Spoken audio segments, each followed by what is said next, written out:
وزي ما احنا شايفين كده خلصنا يا حبايب سلق الكرنب. ما بياخدش ثواني، 3 دقايق. ولو انت هتخزنيه يعني ما تسلقوش، يعني ايه، خليه نص سلقه، لان لما بتحط في الفريزر يعني ايه ما بيبقاش عايز سويه كامل. انا كده خلصت الكميه اهي، وعملنا التخليل اهو. يعني قصدي ان انتوا ما ترموش اي حاجه من الكرنبايه. ليه نرميها؟ لا، هنخللها وهنعمل احلى محشي. واشوفكم ان شاء الله كده في فيديو اخر من مطبخنا الشعبي. والسلام عليكم ورحمه الله وبركاته. السلام عليكم ورحمه الله وبركاته. كل سنه وانتم طيبين بحلول الشهر الكريم، يجعله كده شهر مبارك علينا وعليكم. شوفوا بقى، انا النهارده جايه يعني انا عملت الكرنبايه. طب وليه ارمي البواقي؟ بتبقى فيها عروق كده، والله بتبقى جميله جدا. زي ما احنا شايفين الورق اللي هو الصغير ده مش هيلتزم الحشو ده، والعروق اللي هي بتاعته. تعالوا بقى كده ايه، هنحطه في بطمان وهنملحه تمليحه، وهتستخدميه بعد 2-3 يوم تاكليه برده في رمضان. كده هنجيب ايه البطمان وهنعمله ايه، هندخله كده ايه واحده واحده. ده طبعا بعد الغسيل، طبعا ندخله كله في البطمان زي ما احنا شايفين كده. بسم الله ما شاء الله.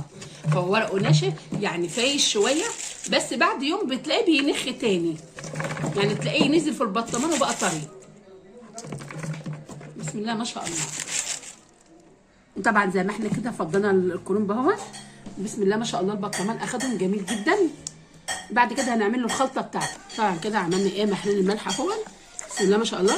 نحط له فصين توم، ولو عندك مثلا فلفل مطحون، فلفل اخضر، هنقوم نحط برده عليه. طبعا انا حطيت توم اللي هو ايه، توم بقشره كده، دقناه دقه كده في همامه بتاعت زمان. وبنقلبه هنحط لها شطه حمراء. ان عندك انت فلفل اللي هو الفلفل الاخضر حطي معاه، بيبقى برده جميل جدا.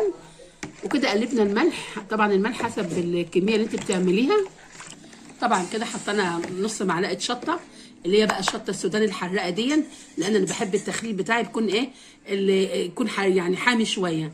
كده هنحط بقى ايه الميه، هنحط الميه في البطمان وسيبيه بس يومين وهتاكلي منه. بسم الله ما شاء الله، بدل ما ترميه. لا، ونرميه ليه، خساره. احنا عبى اهو. بسم الله ما شاء الله، الميه فيه،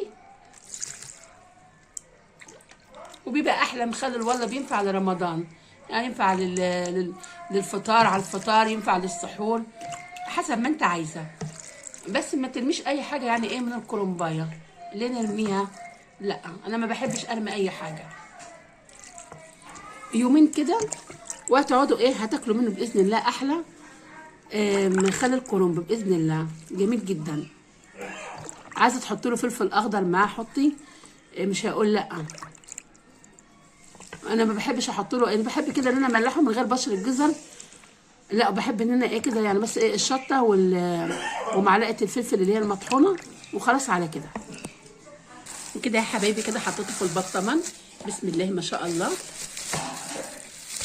بسم الله ما شاء الله. ولازم تضغطي الغطا بالكيسه، كيس التلاجة كده نظيفه معقمه. وهنسيبه 2-3 وهنفتح عليه وهناكله ان شاء الله. دلوقتي هقوم اعمل ايه بقى، هقوم اسلق الكرنبايه اللي انا طلعتها منهم. هنسلقها ازاي يعني، كله هيبقى ايه كده مع بعض. يلا نقوم نسلق الكرنبايه. طبعا هنا حطينا الملح والميه والكمون. ممكن تحط برده لبن عشان الريحه، بس انا هعمله لان انا بكره ايه ان شاء الله كده بسلقه من النهارده كده وهنحشيه بكره.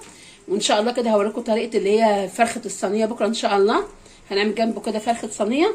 طبعا هنا انا عندي هنا جايبه هنا كرنبتين زي ما احنا شايفين كده، وهنسلقه. هنحط كده الكرنب كده بقطعه كده اهو.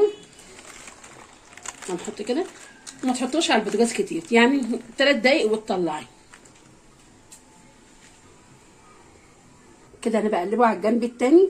بسم الله ما شاء الله، ورقه جميله وصفحه وحلوه. انتوا عارفين الكرنب اصلا بيبقى في الشتاء. بسم الله ما شاء الله عليه، طازه كده وجميل كده وزي ما بيقولها كده ايه، مرعرع حلو جدا. يعني بيبقى يعني غير، بيختلف عن كرنب الصيف. كرنب الصيف بيبقى ناشف ومش حلو. وان شاء الله كده نخلص بقى الكميه، واشوفكم ان شاء الله كده الفيديو اخر من مطبخنا الشعبي. والسلام عليكم ورحمه الله وبركاته.